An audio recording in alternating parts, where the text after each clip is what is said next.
Assalamualaikum warahmatullahi wabarakatuh. Pada kesempatan kali ini saya akan mempresentasikan terkait dengan analisis laporan keuangan, yaitu materi lanjutan pada pertemuan kemarin tentang jenis dan komponen laporan keuangan. Sedikit mengingatkan bahwasanya pada jenis laporan keuangan ada 5, yaitu neraca, laporan laba rugi, laporan perubahan modal, laporan arus kas, dan yang terakhir catatan atas laporan keuangan. Oke, langsung saja. Pada kesempatan kali ini saya akan menerangkan analisis laporan keuangan. Analisis laporan keuangan merupakan sebuah teknik untuk mengetahui posisi keuangan pada suatu perusahaan. Jadi analisis laporan keuangan nanti melalui pendekatan beberapa teknik atau cara yang digunakan untuk mengupas secara tuntas laporan keuangan dalam suatu perusahaan. Gunanya untuk apa? Untuk mengetahui posisi keuangan. Jadi tujuan utama dari analisis laporan keuangan adalah untuk mengetahui posisi keuangan. Kemudian tujuan dan manfaat analisis. Tujuan dan manfaat analisis yang pertama, mengetahui posisi keuangan dalam suatu periode tertentu. Ini seperti halnya tujuan utama dari analisis laporan keuangan. Jadi agar perusahaan itu tahu akan posisi keuangan perusahaannya, baik itu harta, kewajiban, modal, maupun hasil usaha yang telah dicapai untuk beberapa periode. Kemudian tujuan yang kedua, untuk mengetahui kelemahan perusahaan. Jadi kelemahan-kelemahan ini nanti yang digunakan sebagai pijakan perusahaan untuk evaluasi. Yang ketiga yaitu untuk mengetahui kekuatan-kekuatan yang dimiliki. Jadi poin-poin apa saja yang menjadi penguat perusahaan tersebut yang mampu bertahan sampai saat ini. Yang keempat, mengetahui langkah-langkah perbaikan. Setelah mengetahui kekurangan-kekurangan perusahaan tersebut, maka diperlukan langkah-langkah sebagai upaya perbaikan. Yang kelima, untuk melakukan kinerja manajemen ke depan. Apakah perlu penyegaran atau tidak karena sudah dianggap berhasil atau gagal. Yang keenam, pembanding perusahaan sejenis. Jadi nanti bisa kita dari hasil analisis laporan keuangan membandingkan hasilnya antara perusahaan A, perusahaan B, perusahaan C yang sejenis. Sekiranya itu kekurangannya di mana, kemudian kelebihannya di mana, yang digunakan sebagai evaluasi ke depannya. Lantas kemudian metode-metode atau cara-cara analisis laporan apa saja, Pak? Oke, pendekatannya ada 2. Yang pertama yaitu ada analisis vertikal, yang kedua ada analisis horizontal. Analisis vertikal ini digunakan untuk menganalisis laporan keuangan hanya satu periode saja. Saya ulangi kembali, bahwasanya analisis vertikal ini digunakan untuk menganalisis hanya satu periode laporan keuangan saja. Sedangkan analisis horizontal atau dinamis itu analisis yang dilakukan dengan membandingkan laporan keuangan untuk beberapa periode. Jadi kalau analisis hanya satu periode keuangan saja itu analisis vertikal, tapi kalau horizontal itu beberapa laporan keuangan atau beberapa periode laporan keuangan. Perlunya menggunakan metode yang tepat ini tujuannya agar laporan keuangan tersebut dapat memberikan hasil yang maksimal. Jadi tidak melenceng dari apa yang sudah ada. Selain itu, para pengguna hasil analisis tersebut dapat dengan mudah untuk menginterpretasikannya. Ini mudah membaca dan memahaminya. Seperti itu.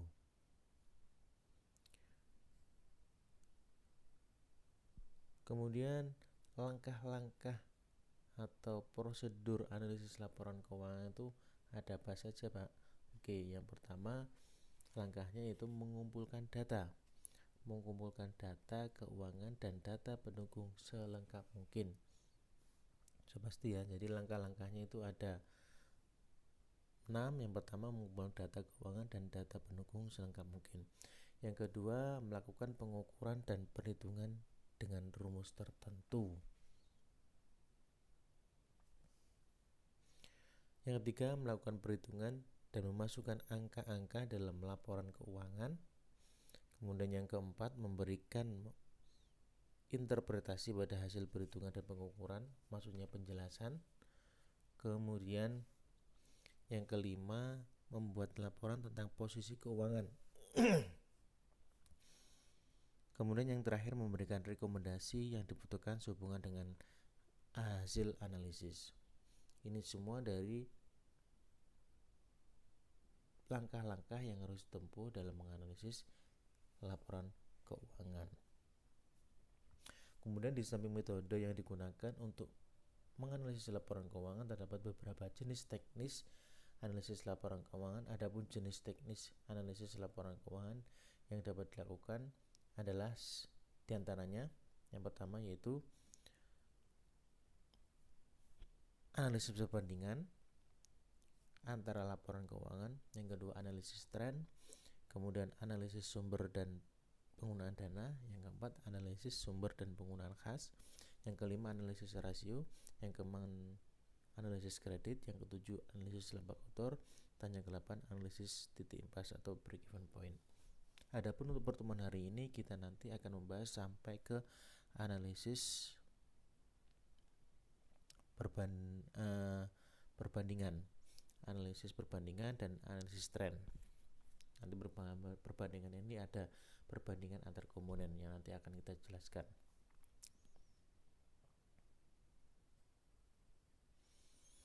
Kita langsung saja untuk yang pertama yaitu analisis perbandingan antar laporan keuangan. Analisis perbandingan antar laporan keuangan merupakan analisis yang dilakukan dengan membandingkan laporan keuangan lebih dari satu periode atau minimal 2 periode atau lebih. Jadi ketika data itu kurang dari satu periode maka tidak akan bisa dibandingkan, maka itu minimal 2 periode.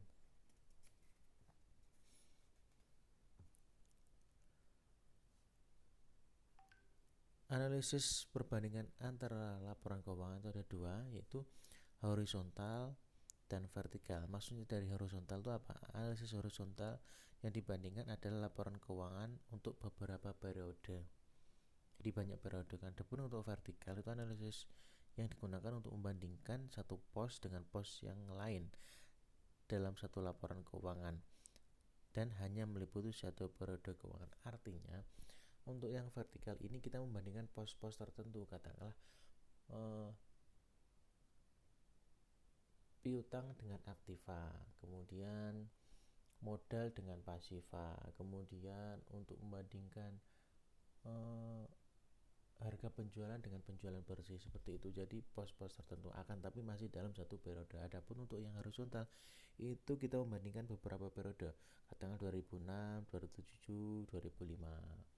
Kemudian 2020, 19, 18, 17 seperti itu. Jadi beda tahun. Adapun yang vertikal masih dalam satu tahun atau periode.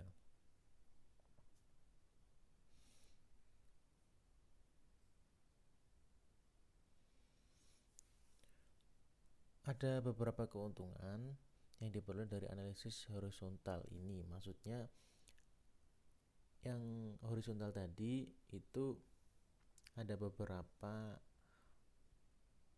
manfaat yang lebih daripada vertikal. Artinya ketika kita menggunakan analisis horizontal itu kita mampu mengetahui adanya perubahan-perubahan terhadap komponen laporan keuangan dari periode ke periode lainnya. Adapun kalau di analisis vertikal itu tidak akan terlihat. Itu salah satu keunggulan dari horizontal. Adapun kalau analisis vertikal itu sebenarnya penting, akan tapi membandingkan per komponen atau pos-pos dalam satu periode keuangan. Dari analisis perbandingan laporan keuangan dapat diketahui sifat dan tendensi perubahan yang terjadi. Kemudian hasil analisis dapat ditunjukkan dalam bentuk yang pertama itu jumlah dalam rupiah. Kemudian yang kedua jumlah dalam rupiah, jumlah penurunan maksudnya, jumlah penurunan dalam rupiah. Kemudian yang ketiga jumlah kenaikan dalam rupiah. Yang keempat perbandingan dalam persentase, dan yang kelima perbandingan dalam bentuk rasio. Ini nanti maksudnya hasil dari analisis perbandingan. Hasil dari analisis perbandingan kita untuk mengetahui kelima ini. Setelah hasilnya keluar, maka kelima ini akan dapat kita peroleh.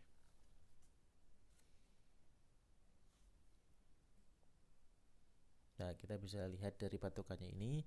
Mungkin kalau kalian bisa, mungkin kalau kalian kurang jelas, kalian bisa ngezoom. Ini neraca perbandingan dan laporan rugi perbandingan. Maksudnya ini kalau perbandingan kalian, mungkin yang kalian ketahui neraca saja, kemudian laporan rugi saja. Kok ada perbandingannya? Ya soalnya dari tahun per tahun atau periode per periode untuk membandingkan. Dari neraca perbandingan ini maka dapat diketahui bahwasanya ini perbandingan antara tahun 2006 dan tahun 2027 PT Rai Ibrahim. Perbandingannya maksudnya gimana Pak? Oke, kita lihat dari sisi aktiva lancar ya. Kita ambil saja yang kas. Kas terjadi kenaikan sebesar 100 rupiah atau sekitar 40%, yaitu peningkatan dari tahun 2006 sebesar 250 menjadi 350 pada tahun 2007. Apakah itu benar? Iya, betul sekali. Jadi yang kas, yang neraca perbandingan itu menunjukkan bahwasanya adanya kenaikan kas sebesar 100 rupiah atau sekitar 40%, yaitu peningkatan dari 2006 sebesar 250 menjadi 350 pada tahun 2007. Begitu juga pada sisi aktiva. Sisi aktiva terjadi peningkatan pada tanah sebesar 1.200 rupiah atau sekitar 40% dari tahun 2006 sebesar 3.000 menjadi 4.200 pada tahun 2007. Hal ini disebabkan karena adanya pembelian tanah untuk keperluan perusahaan. Bisa kita lihat sisi aktiva yang tanah. Begitu juga seterusnya sampai ada sisi pasif lancar, sisi utang jangka panjang, dan sisi ekuitas. Sebenarnya ini kita harus menyebutkan satu persatu per akun, kas, giro, surat-surat berharga, piutang, sediaan. Lah yang di sini ini seharusnya kita sebutkan semuanya, adapun di sini saya jelaskan hanya contoh saja. Begitu juga dalam laba rugi nanti kita bandingkan. Katakanlah kita mau membandingkan biaya umum, kemudian pendapatan bersih operasi, ya, seperti itu. Jadi kita membandingkan dari tahun 2006 ke 2007 seperti apa. Itu membandingkan, maksudnya seperti itu. Kemudian selanjutnya itu analisis tren. Apa itu analisis tren, Pak?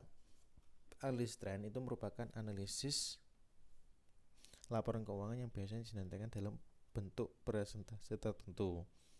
Adapun data yang digunakan dalam analisis tren adalah data tahunan atau periode yang akan digunakan biasanya hanya 2 atau periode saja. 2 atau 3 periode saja. Jika data yang digunakan lebih dari 3 periode maka menggunakan pendekatan atau metode indeks. Perlu kalian ketahui bahwasanya dan perlu kalian ingat, data keuangan yang akan digunakan untuk mengadakan analisis tren dengan persentase adalah data yang paling awal. Maksudnya, data ini sebagai pijakan atau patokan.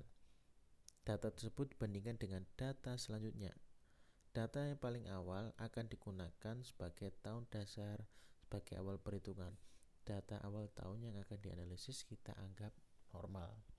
Jadi data yang awal itu sebagai data dasar dan itu kita anggap normal, tidak ada apa-apa.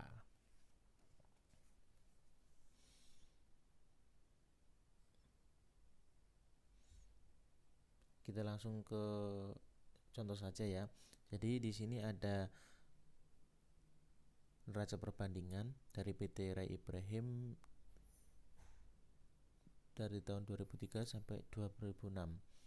Ini yang dijadikan sebagai tahun dasar, maksud saya tadi yaitu tahun awal, yaitu tahun 2003. Jadi ini kita anggap normal. Sebagaimana tadi, data keuangan yang akan kita gunakan untuk mengadakan analisis tren dalam persentase adalah data yang paling awal.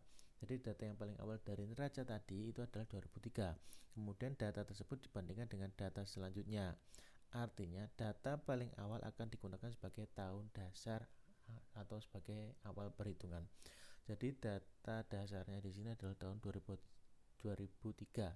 Ya, nanti kita bandingkan dengan 2004, 2005, 2006 seperti itu. Langsung saja seperti ini. Yang pertama yaitu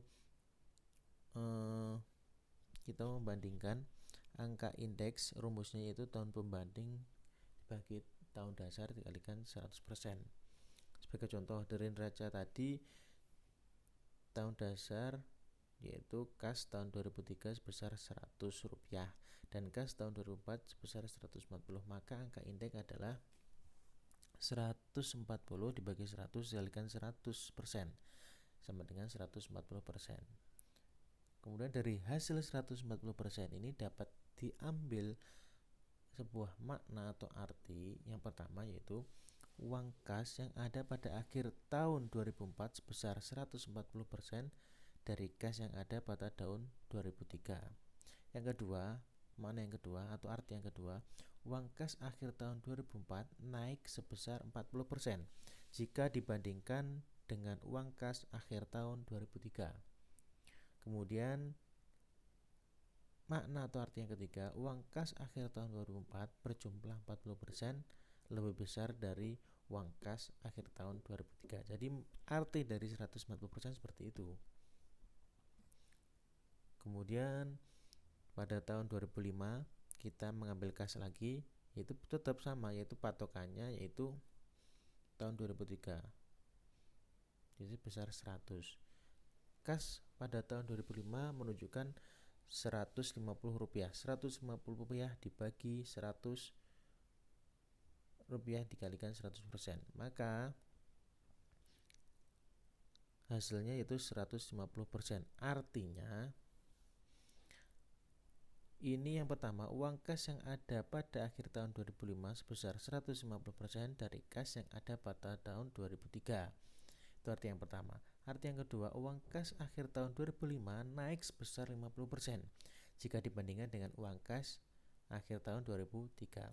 Yang ketiga, uang kas akhir tahun 2005 berjumlah 50% lebih besar dari uang kas akhir tahun 2003.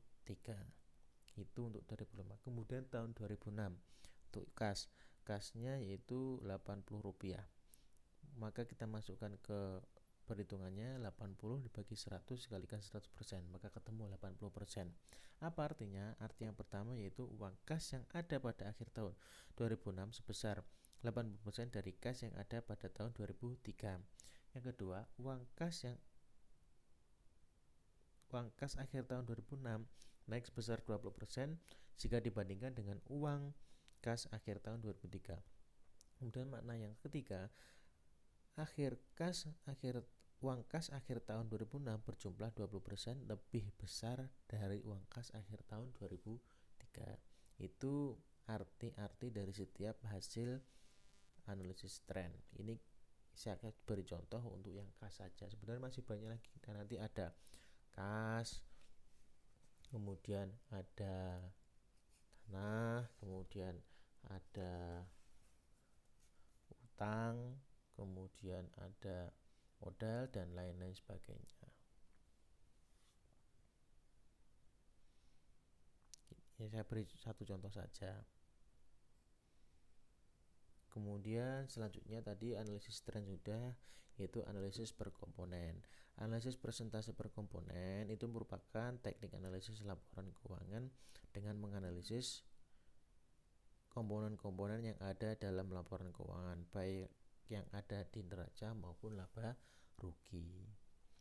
Perlu kalian ketahui bahwasanya hasil analisis dibuatkan dalam bentuk persentase, artinya mengubah jumlah rupiah dalam laporan keuangan menjadi persentase. Tujuannya apa tuh Pak? Tujuannya pertama, persentase investasi terhadap masing-masing aktiva atau pasifa.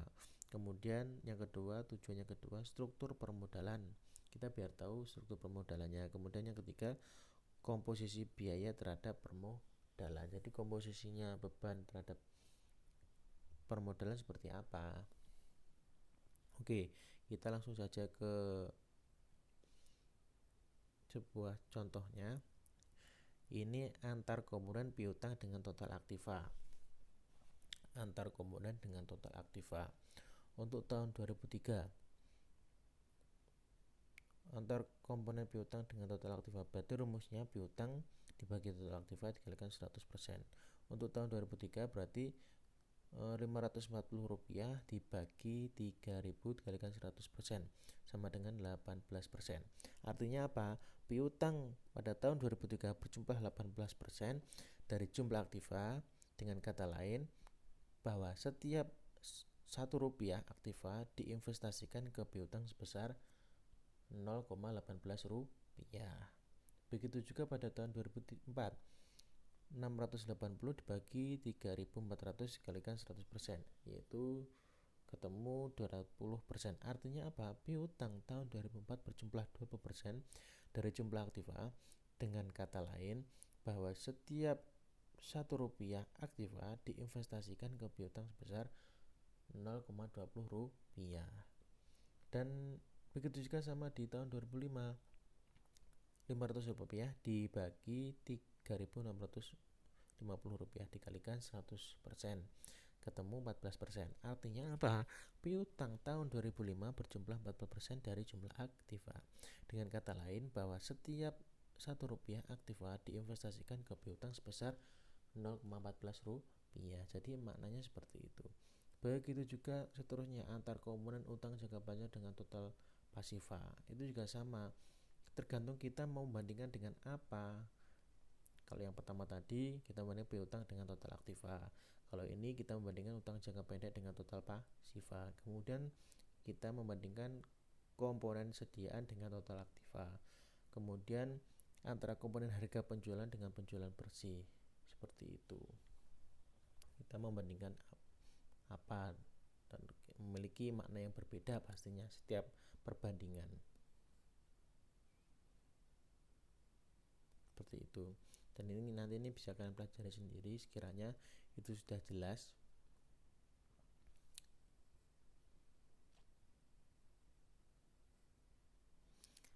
Baik, mungkin itu saja yang bisa saya sampaikan untuk pertemuan kali ini terkait dengan analisis laporan keuangan, yaitu